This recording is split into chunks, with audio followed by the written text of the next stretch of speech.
Kantor Hukum Kujang Lodaya Siliwangi Advokat Insinyur Heri Kasimir, STSH, M.H., sambangi Pengadilan Negeri Kota Tangerang pada Kamis 7 November 2023.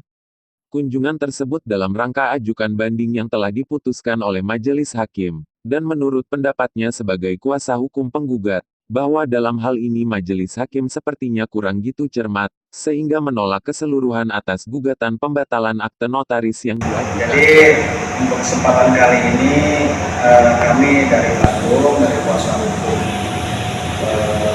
IAGD Polda Metro Jaya datang pada hari Kamis tanggal 7 Desember untuk menyatakan banding atas keputusan gugatan kami yang sebelumnya, di mana intinya kami menghormati keputusan pengadilan. Oleh karena itu, karena keputusan itu belum berkenan diterima oleh kami, maka kami melakukan upaya banding yang memang itu yang pada dasarnya juga diatur dalam hukum acara perdata. Kenapa kami mengajukan banding?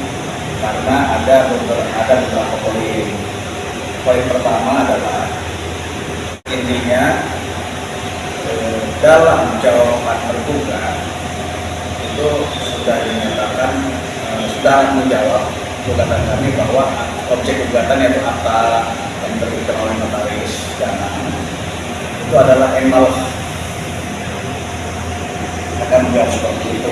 Kami menjawab bahwa tidak, karena itu adalah akta otentik yang harus dibatalkan oleh yang bersangkutan atau oleh pengadilan negeri. Pada kenyataannya keputusannya gugatan kami ditolak semua.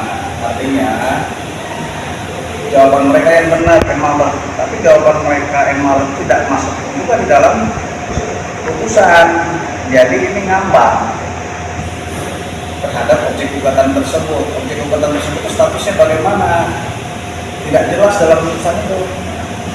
Yang pertama. Yang kedua, Majelis Hakim kurang cermat dalam melihat fakta persidangan. Dalam fakta persidangan dihadirkan alat bukti putusan MPW, Majelis Pengawas Wilayah Notaris, yang nyata-nyata dalam pertimbangan dari putusannya menyatakan notaris dana itu dalam menerbitkan apa yang kami juga tersebut telah melanggar kode etik notaris. Nah, dalam pertimbangan hukum majelis itu membingungkan kami. Di satu sisi mengamini tersebut, di alinea lain berbeda. Jadi antar poin dalam pertimbangan hukum majelis itu ada yang kontra. Nah, itu membingungkan kami. Yang ketiga adalah kesaksian dari saksi pihak tergugat yang menyatakan bahwa mereka datang ke notaris dana betul hanya menggunakan landasan awal akta fotokopian. Karena landasan fotokopian tersebut mereka bawa salah satu pendiri, salah satu, tidak semuanya, padahal itu sifatnya kolektif kolegial ya. Nah, itu juga dikesampingkan oleh majelis hakim dalam pertimbangan hukumnya. Nah, oleh karena itu ditambah lagi adalah kesaksian saksi ahli kami itu tidak dipertimbangkan, malah ada dalam amar putusan tersebut, di mana prinsip kehati-hatian itu harus dijalankan oleh seorang notaris. Dia harus tahu siapa menghadap ini, kredibilitasnya dan sebagainya. Kalau ada keraguan-keraguan dia tidak boleh. Ditambah lagi akta awal fotokopian. Ini udah nyata-nyata lah sebenarnya. Jadi upaya banding hari ini mendapatkan keadilan. Upaya banding itu kami memohon kepada pengadilan tinggi untuk membatalkan putusan pengadilan negeri dan mengadili untuk mengadili sendiri dengan beberapa data yang kami naikkan kembali di memori banding kami. Salah satunya ada 3 poin tersebut. Pada intinya sih itu, tapi banyaklah yang kami bicarakan dalam memori banding kami ada hampir 14 halaman ya. Nah, mudah-mudahan menjadi perhatian dari majelis hakim di pengadilan tinggi. Kami hanya minta kepastian hukum, di sini tidak ada kepastian. Objek gugatan ini bagaimana statusnya? Enmalehkah? Dibatalkankah? Atau tetap sah? Nggak ada di amar putusan itu. Penggugat dalam hal ini belum mendapatkan kepastian hukum. Ya, karena begini, akta yang sama yang klien kami miliki itu sudah sah di PT UN dan di PN Balai Bandung. Nggak mungkin terhadap suatu organisasi yang sama dua akta dinyatakan sah. Nah, itu juga membingungkan kami juga itu. Ada yang ingin disampaikan kembali kan? Yang paling itu saja, kami membutuhkan kepastian hukum perihal akta yang kami gugat itu yang dipegang oleh Dana Astiani. Karena akta itu menyangkut organisasi yang lain kami pimpin. Masa satu organisasi ada dua akta? Pasti salah satu ada yang benar, salah satu tidak. Itu yang kami minta kepastian hukum.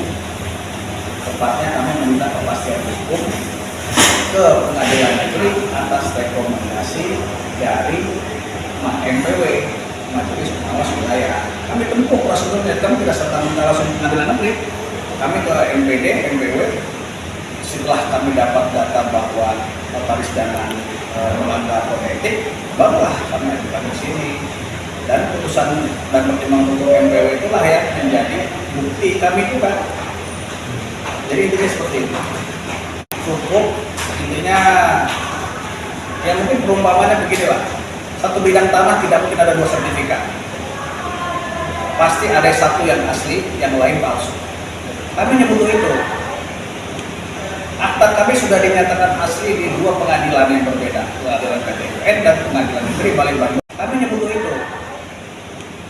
Akta kami sudah dinyatakan asli di dua pengadilan yang berbeda, pengadilan PT UN dan pengadilan negeri Balai Bandung, di mana kami sudah tergugat.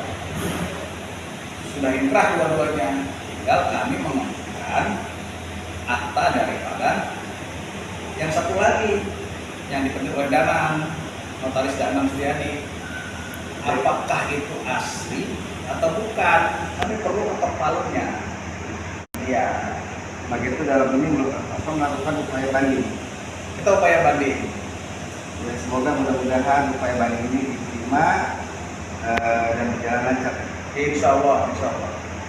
Mudah-mudahan menjadi perhatian Majelis Hakim Tinggi dapat membatalkan putusan pengadilan negeri dan mengadili sendiri perkara ini. Tapi cuma ini satu,